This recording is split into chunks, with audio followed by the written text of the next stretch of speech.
Before we get into it, I want to thank Marvel Snap for sponsoring this video. Today we're going to be taking a look at the new Conquest mode in Marvel Snap.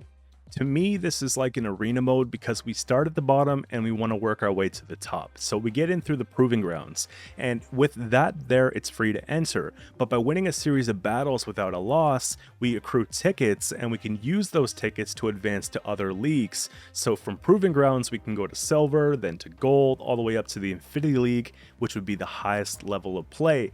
Now, it's great for the competitive spirit, but we also have something here for casual players where you're able to earn exclusive rewards by doing this as well. So when you win games, you get medals. You take these medals and you go to the Conquest shop, and it's updated every season with new cosmetics, and there are even some that are exclusive to the season. So really, there's always going to be something to grind towards, and the more you play, the more you can win those rewards, right? Super simple. If you're already playing Snap and you want to get started on Conquest, all you got to do is click the new icon at the bottom of the screen. And for those who are new to Marvel Snap in general and want to get started playing this, you can download the game using my link in the description or scan the QR code on the screen to get started. Okay, what we're going to be doing today is going into the deck that I'm going to be playing, and we're going to hop into one Conquest together. So let's get started here, okay? Alright, before we get into Conquest, into the Proving Grounds, I want to show you guys the deck that we're going to be using today. It centers around High Evolutionary, call it my Hell deck, and basically with this card here at the start of the game, unlock the potential of your cards with no abilities, and we have 3 cards in the deck with no abilities, the first one being Hulk. So now it's going to have ongoing +2 power for each turn you ended with unspent energy. So you can imagine that that could add up to quite a lot, right? Already 12 power, it's going to be even bigger slam by the end of the game. And then we have things like Wasp as well in the deck. On reveal, afflict 2 random enemy cards here with -1 power. So again, before 0 costs 1 point, it seems okay. Now it seems great being able to have that extra damage that we're doing there. You're getting 3 for basically 0, right? 3 points. And lastly, we have Cyclops. So when you end your turn with unspent energy, afflict 2 random enemies here with -1 power. So we can actually position this as a 2-point per turn damage engine when we have this in a High Evolutionary deck. So really cool stuff we've added to a few cards that otherwise wouldn't feel impressive. Now they're feeling pretty good.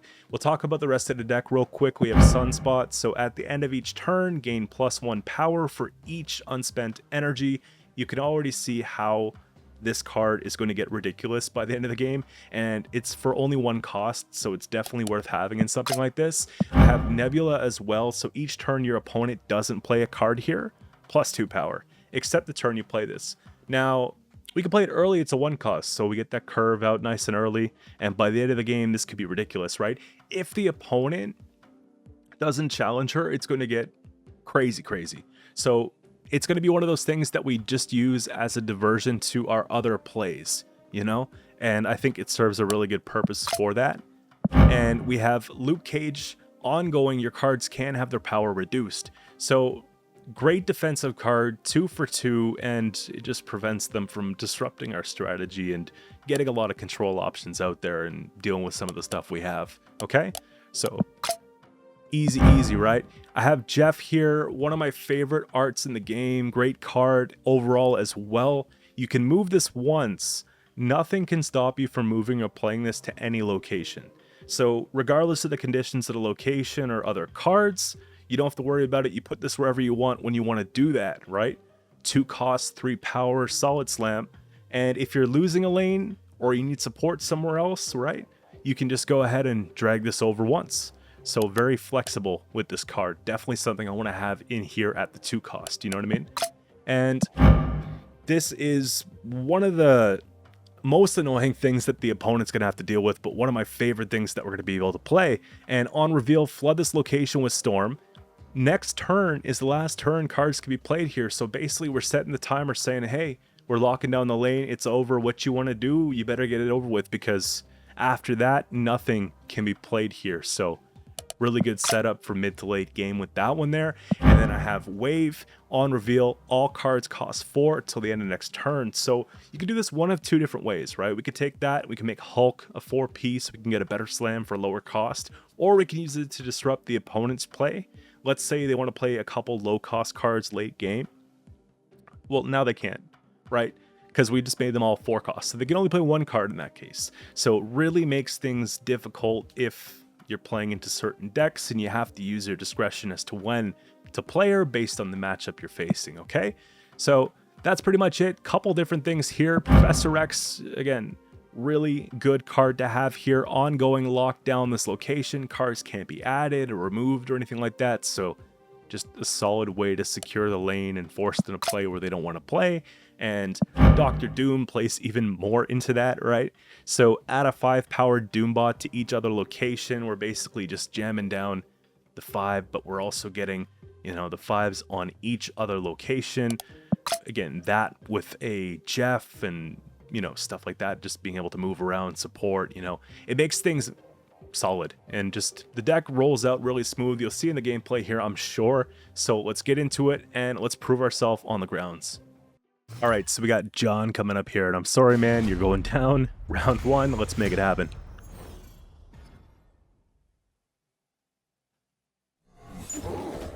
So 9-power monster on the left lane. We have the cost curve for Nebula. I guess we could just play it.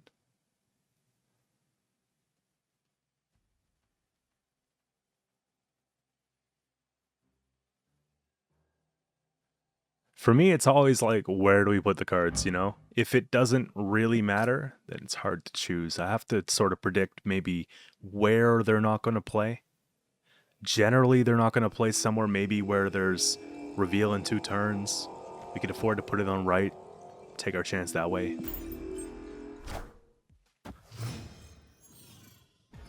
And they have no 0s or 1s, so we're just doing all right here, okay? Little dominance on the board. Both players draw from their opponent's decks. It kind of messes up the whole plan that I had, right? Just trying to think of a good time we could play that. Think of a good time we could play Jeff. They haven't really done anything yet, so Luke Cage, they're not really setting much up yet. Could play either, really.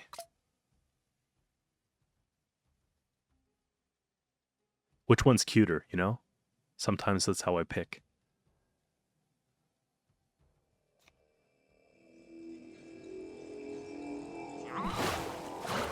Throw him on the right side if we have to. We could move him, right?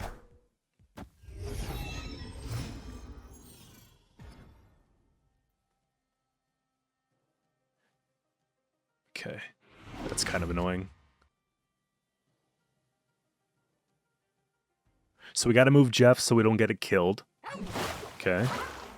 Just the way it goes.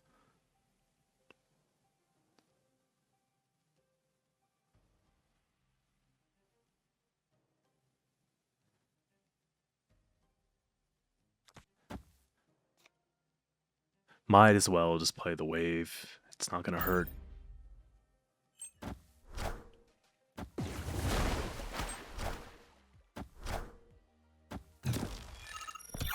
My wasp, their wasp. Okay.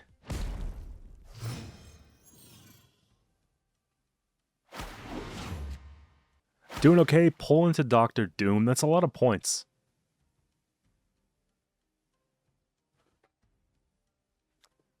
Could take Doom right, or we could just take Doom mid.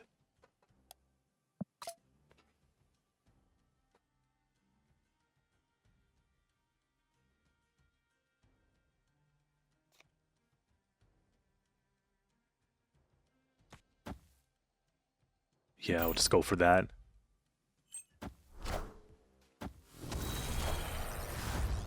Cyclops in their hand isn't really going to do a whole lot for them, I guess, right?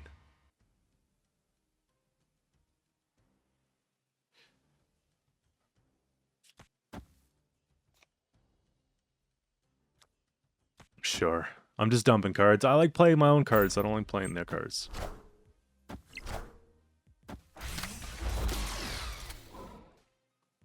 Wind, aid my hand. I mean, it hurts. Oh yeah, the Cyclops is still going to be infused, basically, because it started at the beginning of the game, so they actually get that damage off. There's not much we could do about it, really. We might as well try to lock it down here just because, you know, I can win two, I think, pretty fairly. Might as well snap them. Bring it.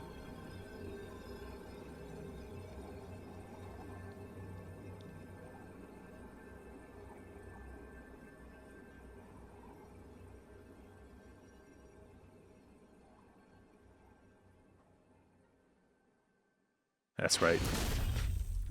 That's right, bro. Alright, just get ready for the next one, I guess, yeah?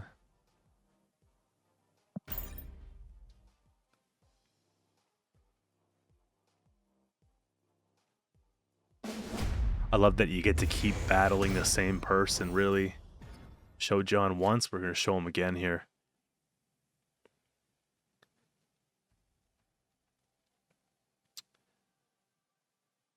Cards that cost one can't be played there. I guess we just don't play there, you know? I like sort of playing into the revealed in two. I find we get the lane pretty early because oftentimes they're just not thinking it. I don't know. It's my experience, basically.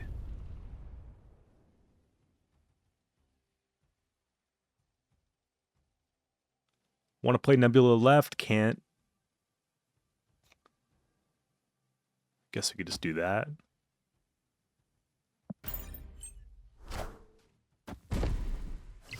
Yeah. Poor draws for John in this one.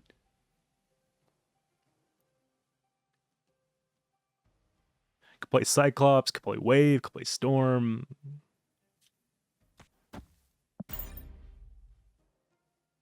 Nothing damage, right, for Cyclops, so.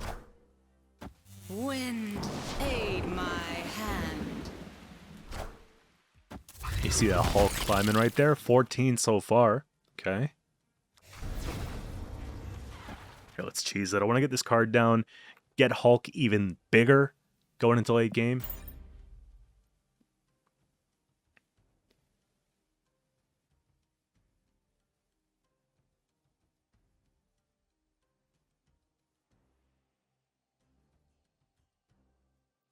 I just have a good feeling, you know? The first half for them was so slow. And we're drawing what we need here to make it work.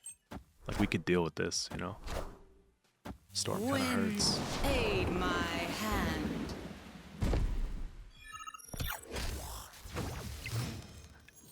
You see that engine in the middle, getting that +2, that's huge, right? Continue to compete on the right side as well.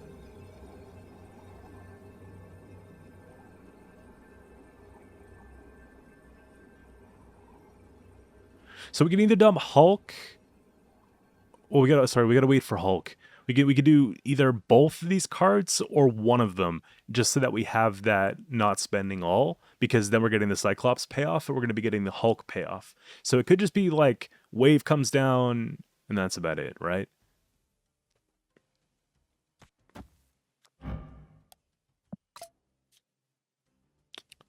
But then again, we kind of just want to play cards, you know?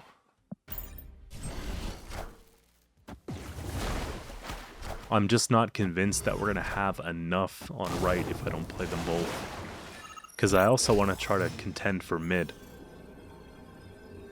Because they have to do more than 7 on the right side.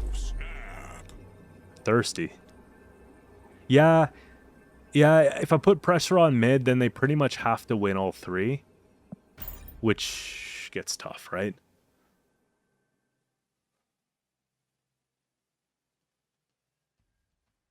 Got a lot to lose too, you know? Hulk coming down at 16. So we get... Okay. Yeah, pretty close on left, but we got the 2, it's fine.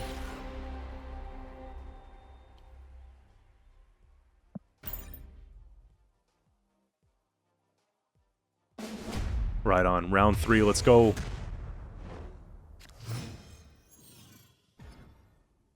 Whack. It's just how it goes sometimes, you know? Play a card here, add a copy to your hand on the left. I mean, we could add a second Jeff. What's better than one Jeff? Two Jeffs.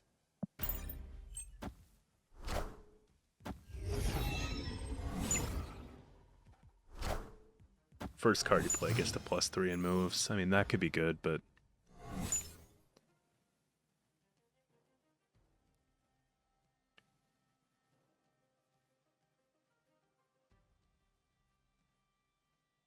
I could do second Jeff and Nebula.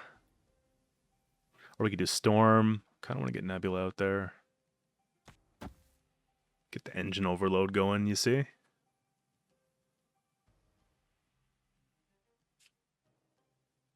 I'm not going to start stacking Jeff on left side. I don't really want to make a second, or I guess you could say third copy in this case. Let's put a mid. Get the plus. The plus in the move is nice because then we get the move if we want. You know what I mean? So now I can just kind of park them on the left side. We can move them to right or mid later if we need to.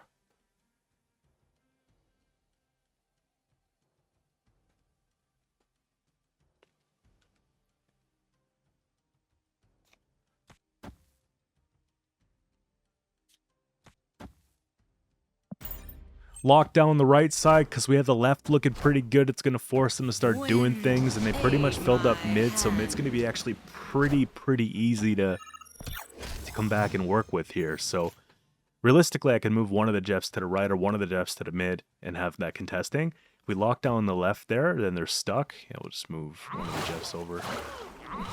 Actually, both of them even, because they can't play on the left side. Might as well just stack on the right. And then middle, we just throw down a few points and we got it. I think that's all right.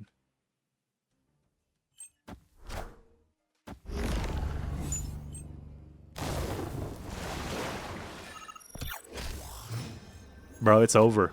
It's over. If I can click this 100 times, I would. Let's go! Yo, they could, Doc's not even, like, Doc's okay here, but I think it's just evolutionary and cage and just wasp it. GG's, right? Ah, there you go.